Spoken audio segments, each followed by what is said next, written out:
Coding is one of the most technical and methodical activities you can pursue as a career. Yes, the job usually comes with awesome benefits to both your wallet and your LinkedIn profile, but a seemingly successful career on the outside is not necessarily tied to actually finding purpose and fulfillment in what you do. This became so obvious for me after 2 internships with Microsoft that I was pretty convinced I was going to reject their full-time offer when they made it. In many ways, coding is devoid of human personality and interaction. Yes, of course there's team collaboration required when building software at a large scale, but time spent doing that is not going to be nearly as much as you actually spend writing code alone. And it's also for this reason that this industry has been significantly more adopted by introverted people, like me.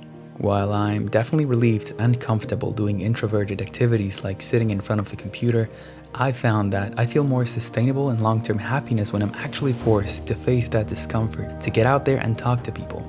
And coding feels like a very easy way out of being challenged in the ways that I actually need to grow as a person and get that fulfillment out of life. But even this realization only shows one side of the problem. Yes, social interaction is innately human, but it's not our only quality.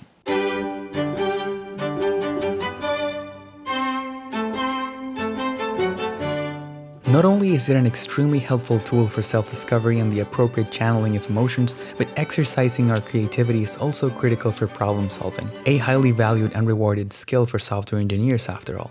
And research has shown that we develop our creative muscles most when we're exposed to extreme or intense emotions, or we're able to shift our attention between states of deep focus and spontaneity and imagination. Hopefully you can see how coding alone doesn't lead to a very creative life. We spend around a third of our lives working. What we decide to do definitely deserves some thought. Ali Abdal recently shared the problem outline very eloquently. We spend around 10 to 15 minutes choosing a restaurant in which we'll eat for about 2 hours. That is around 10% of the time spent just making sure we're happy with our decision. For an average career of 40 years, that 10% is about 8,000 hours, so it's a very worthy investment of our time that we rarely take to make sure we not only become proficient in our work, but we also get a comprehensive understanding of that lifestyle and its downsides. So we can do something about them. Not only that, but there are consequences in very practical terms in my life when I don't address this. Feelings like these, where my work seems to lack purpose and meaning, present themselves in the form of lack of motivation, lack of discipline, disregard for my fitness and my health, and constant anxiety.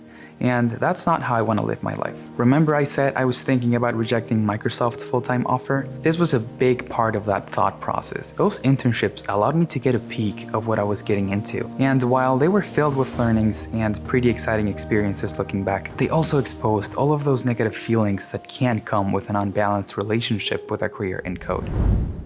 Unfortunately, if there was a one-size-fits-all solution for finding meaning and fulfillment in life, the self-development industry wouldn't be what it is today. But still, I've landed on some strategies, or general guidelines if you will, that have helped me cope with the coldness in this career. This was definitely gonna be a problem for me back then because I was moving to Seattle of all places to, write code. Ever heard of the Seattle freeze? When I think about how to fix this, I find myself with contradicting thoughts. On one hand, I begin to understand a little more the tendencies in this industry to create that separation between our work lives and our personal lives.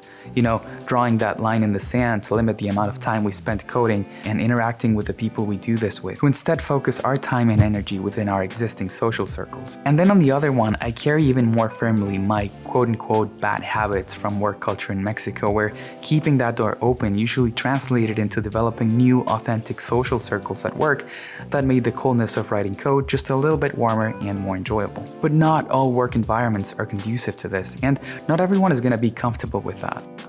So my takeaway here is to find an appropriate balance around your involvement with code, specifically how it impacts your relationships with others. This balance, I'm pretty sure, will look different for everyone, but it's important to look for it.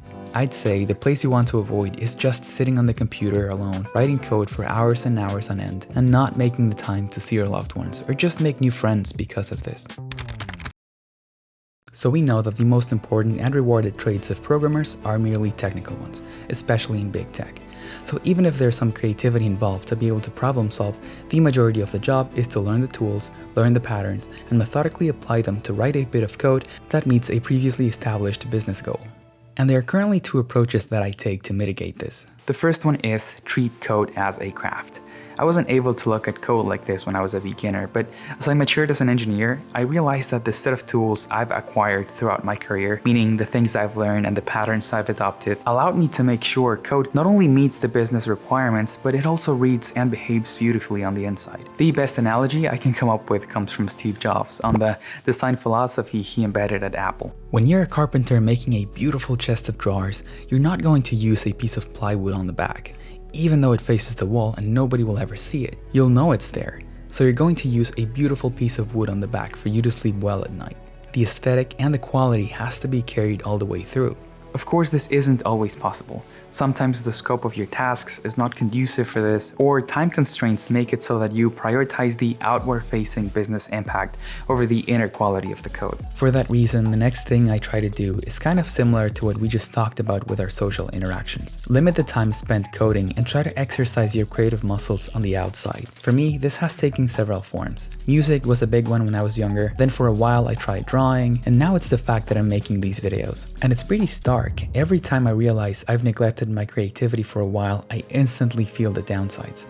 So, going back to that offer of mine, yes, after thoroughly thinking it through, I ended up accepting it. What I do for a living is a big part of my overall happiness, but I also trusted that I liked coding just enough to make the downsides worth it. And I trusted myself enough to be able to work around them and make the most of this career opportunity. But the only reason I was able to look at it like that is because of how and why I got into coding in the first place, which is why I suggest you go watch this video next. Thank you so much, and I'll see you in the next one.